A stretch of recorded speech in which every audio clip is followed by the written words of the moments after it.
Hello, U.S. history people. How's it going? Mr. Thurley here. Going to give you a brief overview of the Cold War foreign policy for the week of May 4th through May 10th. Hopefully, you guys are all well. I'm going to go quick because you're going to get most of this stuff in the assignments that we have for you this week. So it's just going to be a quick overview. Okay, so let me share my screen with you. I'm going to go through a quick PowerPoint. Give you an idea what the Cold War was all about. This is actually in the assignment that your teacher should be posting in the Google Classroom. So the main question for the week is what caused the Cold War? All right. If you don't know what the Cold War was, basically the United States and the Soviet Union, the two superpowers that remained after World War II, basically engaged in a struggle for pretty much world dominance from 1945 to around 1991. As you're going to find out in this lesson, the Cold War had its roots during World War II and really almost brought the world to war, maybe even nuclear annihilation in the fall of 1962. Okay, and that's how we're going to end this lesson with the Cuban Missile Crisis. Okay. All right, so you're going to see these two cartoons. One's a cartoon and actually one's a poster. We say that the Cold War has its roots in World War II. You may or may not know this, but the United States and the Soviet Union were actually allies during World War II, despite the fact that the Soviet Union was communist and the United States was not. The fact that Hitler had gone against the non-aggression pact that he had signed with Stalin at the beginning of the outbreak of World War II and invaded the Soviet Union really upset Stalin. So once we joined the war effort against Germany, America and the Soviet Union really became allies in the fight for freedom. Okay, so you'll see this cartoon right here on the left, a Dr. Seuss cartoon actually, in the Google form that you're going to be working on this week. And then I really thought this poster was interesting. This man is your friend. He fights for freedom. And he's actually Russian. This was U.S. propaganda during World War II, so you're going to analyze that. As you would imagine, the United States and the Soviet Union didn't necessarily trust each other during the war, but common enemies made us allies.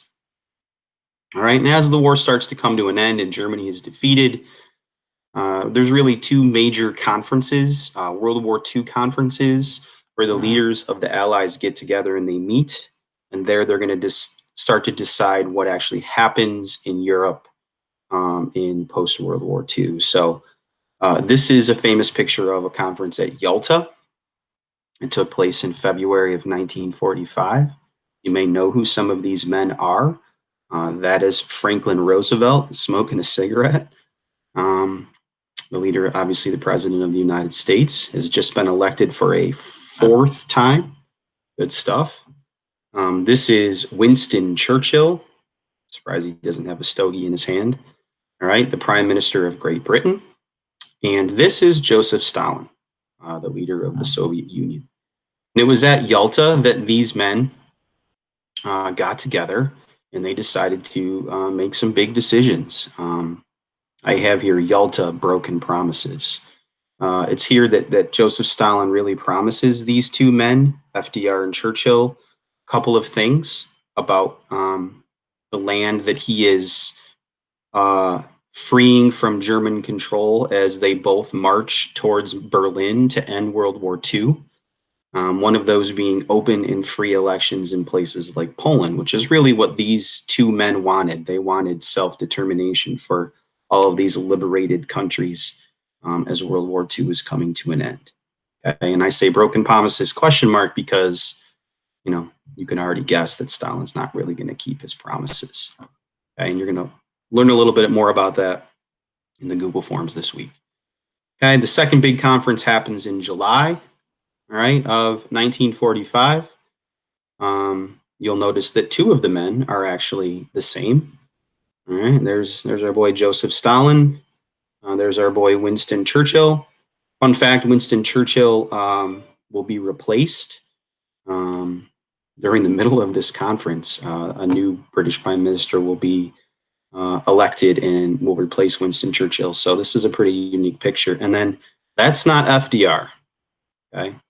I'm going to spoil your Google form for you this week. One of the questions says, who is this guy in the middle? Why is FDR not there? FDR passed away in April of 1945. So his little known vice president, Harry S. Truman, became president of the United States. And I say little known because Harry S. Truman was not Franklin Roosevelt's vice president for his first 3 terms. Harry Truman was a little known senator from Missouri. When he took office in April of 1945, after FDR passed away, he didn't really have much expertise in how to run a country. He didn't even know that America was working on an atomic bomb. Someone had to inform him of that. And what's interesting is while Truman is at Potsdam meeting with these 2 leaders, the United States detonates its first atomic bomb in the desert in New Mexico. And Truman finds out about this and learns that we have successfully detonated a bomb. And now he has leverage because he hasn't told any of these 2 men about it. Because in 1945, we were the only country that had the atomic weapon. Now, Germany had already surrendered by then. Okay, so basically what they're trying to figure out is more of what post-World War II Europe's going to look like and how our war against Japan is going to end.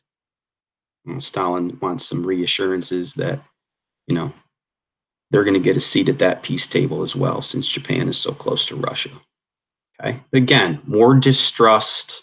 If you read Truman's diaries, which, you don't have to, there's plenty in here about how, Truman knows we have the bomb and none of these other countries do. So, and we're going to drop 2 atomic bombs on Japan to end World War II. And that's really going to shape the world, as you're going to see in the Google forms, for the next 50 years. All right, and this is what these men decided at these 2 conferences. They were really concerned about Germany. All right, what were they going to do with Germany? Obviously, Germany was basically on its own. So they didn't want just Germany to fall in the wrong hands. So what they did is the United States and its allies broke up Germany into some zones. Here is the Russian zone right here. Okay. Here is a British zone. Here is an American zone. Here is a French zone. Here's another British zone. But basically what you have here, if you look at maps, you'll see a West Germany, which is controlled by democratic capitalist nations like America. And then you see an East Germany, which is the Russian zone, which is controlled by the Soviet Union, who was communist. Okay. Also, please notice that Poland and Czechoslovakia and Hungary and Romania, right, are all going to be affected by what happens at these conferences and what happens after World War II, because this was all land that Hitler had invaded and taken over. Okay. All right. One of the first big issues with the United States and the Soviet Union during the early Cold War was Berlin. So let me go back to the map here. And please notice that Berlin is smack dab in the middle of the Russian zone, or East Germany. And Joseph Stalin was really concerned about, the West here, the West part of Germany, having influence in Berlin. Because one of the things that they did at these conferences is not only did they divide Germany, they split Berlin into a Western Berlin and an Eastern Berlin.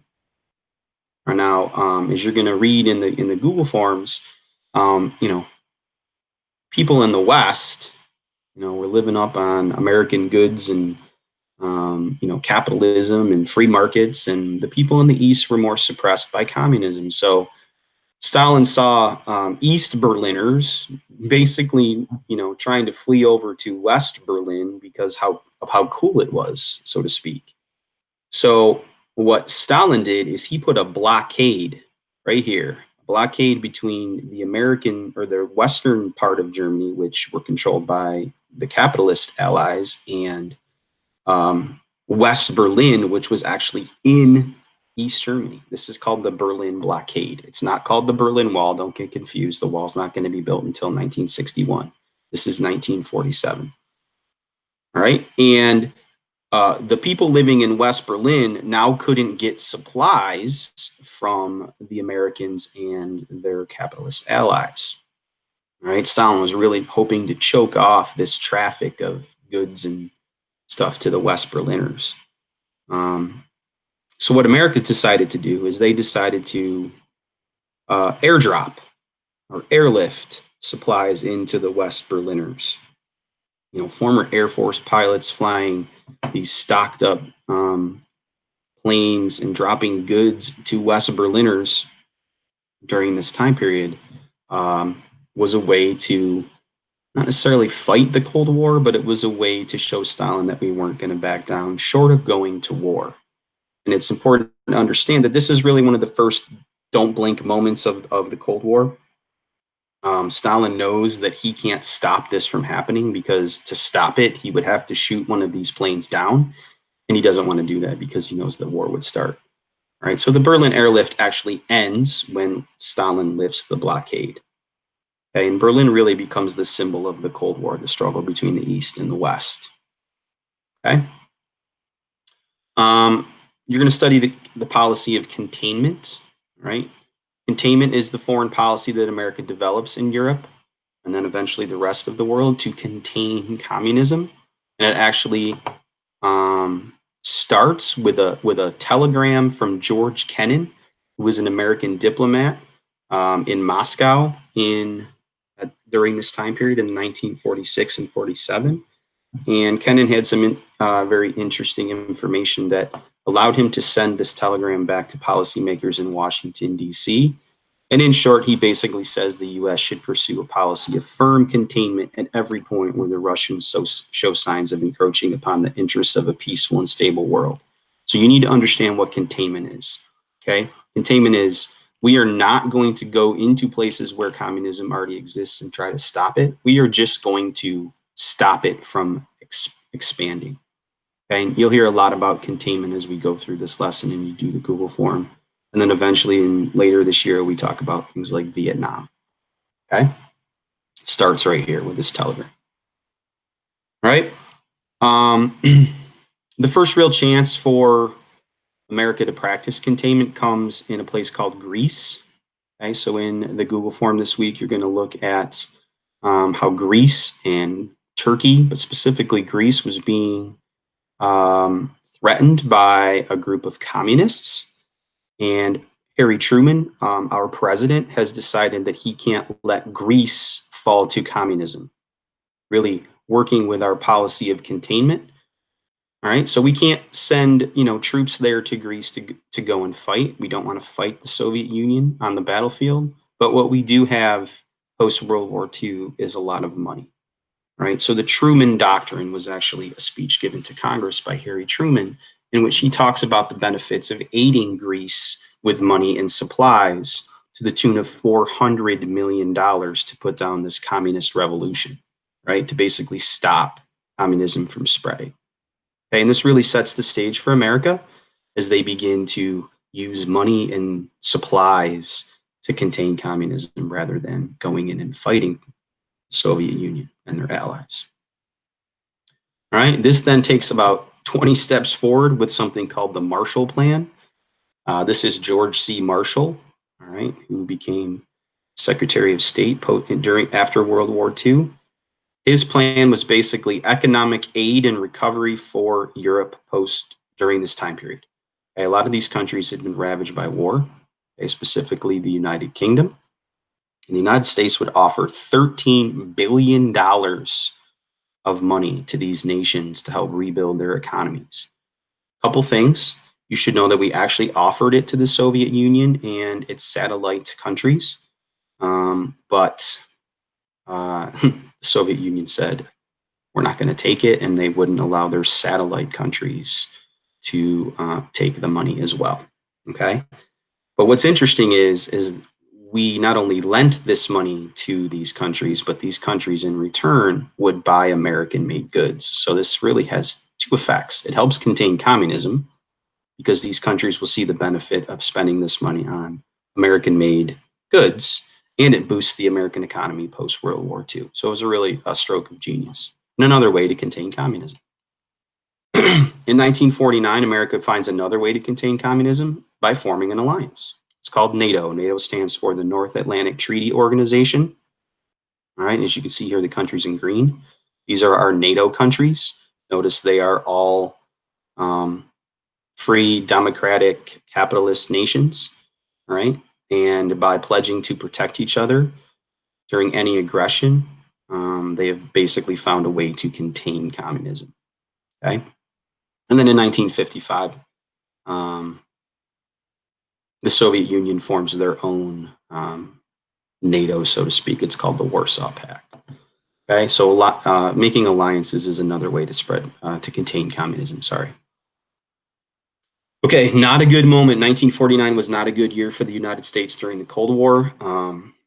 The atomic monopoly that America was supposed to have, that was supposed to last for decades, lasted about 4 years.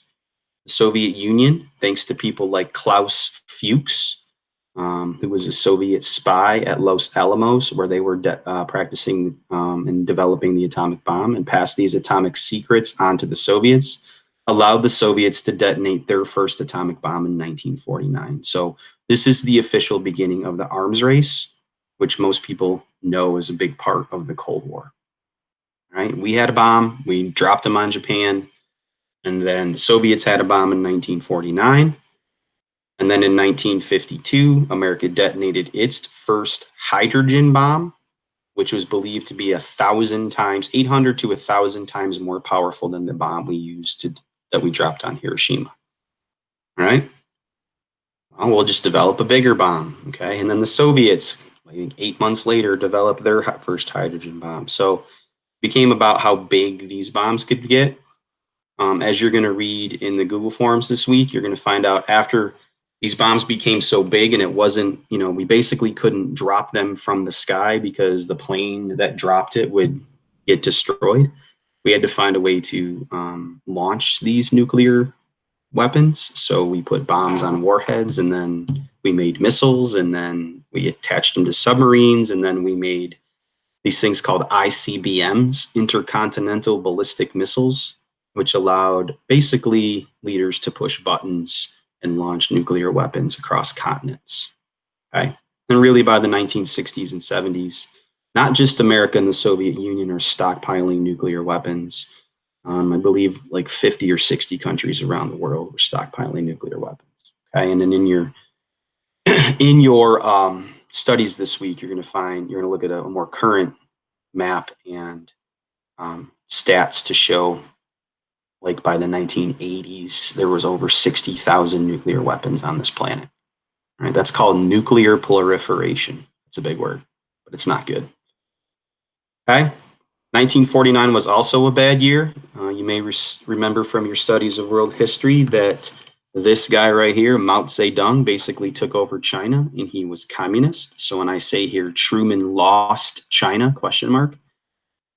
China falling to communism was a big deal. China's a pretty big nation with a lot of people and a lot of influence. And Republicans in Congress blamed our Democratic president, Harry Truman, for doing nothing to stop, or not doing enough to stop China from falling to Mao and his friends. Okay, so Truman lost China. So that's important to understand, because the following year, North Korea, right, who's on the border of China and is communist, decides that they are going to invade South Korea, which is not communist, and try to unify this country as a communist country.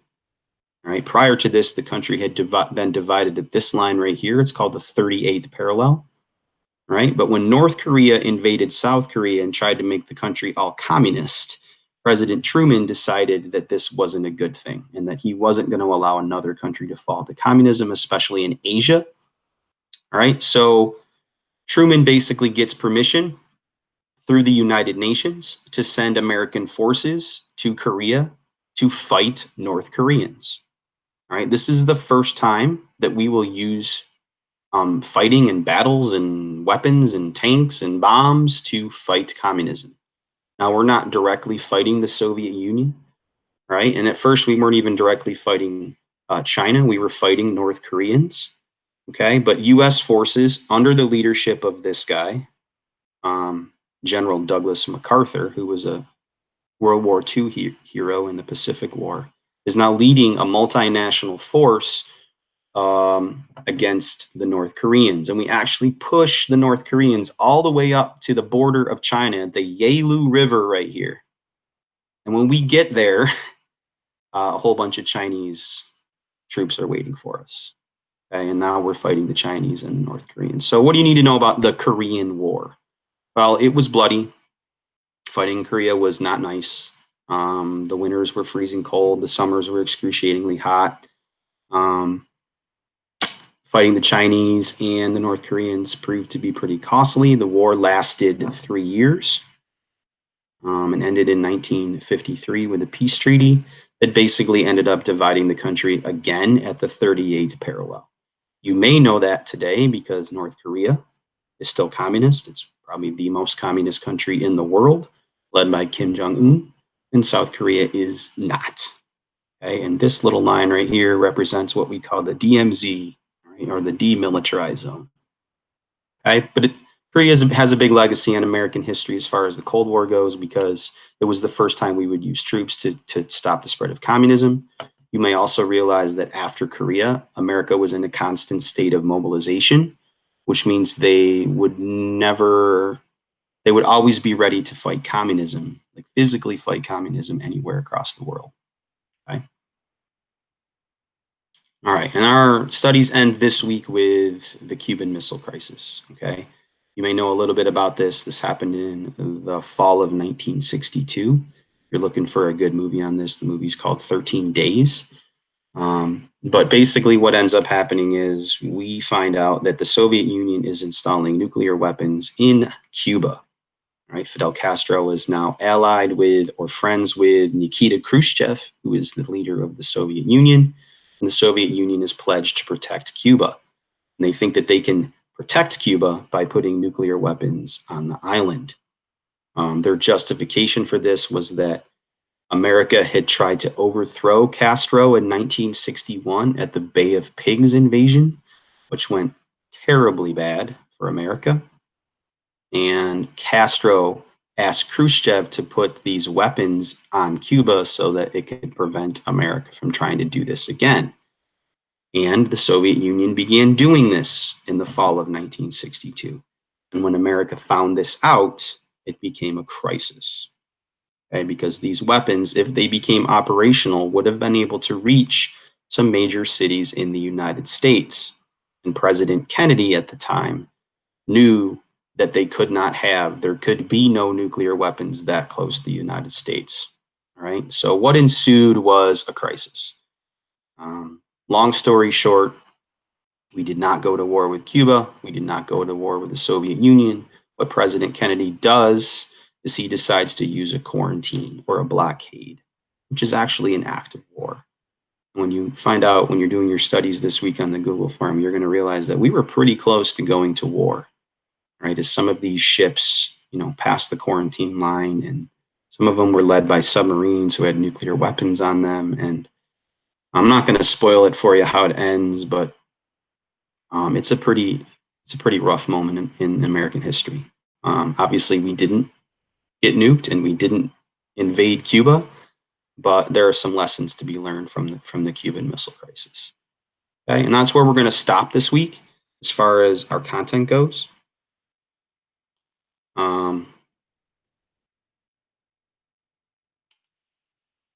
So that's where we're at. The next part I'm going to show you real quick. Your teachers might be doing a little bit differently, but what my classes are going to do is we're going to do a Google form, a couple Google forms. Okay. So this is the schedule that I'm going to post. All right. And this is the schedule for the week. Just give you an idea. It tells you what you should be doing on each of the days. Okay. We have 5 mini Google forms for you to fill out. All right. One on U.S.-Soviet relations in World War II, one on the conferences, one on containment, one on the nuclear arms race, one on the Cuban Missile Crisis. And we're going to end the week with, hopefully, a video of you responding to some questions, okay? And the instructions are down here for that. By the way, Sunday, May 10th is Mother's Day. Do something nice for your mom. Okay. Again, this is a suggested schedule of assignments for you to follow. Oh, I'm not even presenting. Whoops. Let me do that again. I stopped presenting. All right, let's try this again. I just talked through that, but here we go. Here is the form. Here is the schedule. Okay, here are the days: Monday, Tuesday, Wednesday, Thursday, Friday. All right, here are the 5 separate Google Forms. If you just click on these links, it'll take you right to it, right? And then you turn them in every day. They should be about 20 to 30 minutes of work every day, but they're a different part of the Cold War, right? And then the video assignment instructions are down here, okay? In a 2 to 3 minute video, it doesn't have to be, Academy Award worthy. Okay, you don't even have to show your face if you don't want to, but I'd like to see your faces, and I'm sure your teachers would as well. You're going to answer the question, what was the Cold War? Okay, and you're going to explain based off everything you've learned this week by doing these Google Forms and turning them in, what your top 3 reasons for the Cold War was. Like, why did it happen? We are studying causation this week, right? What caused the Cold War?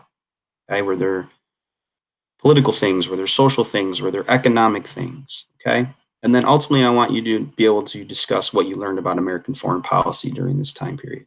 Okay, how was it shaped? Why were decisions made? Okay, what decisions were made? All right, think about how we try to contain communism. Okay, and hopefully you can get that video in a spot where you can upload it to the Google Classroom.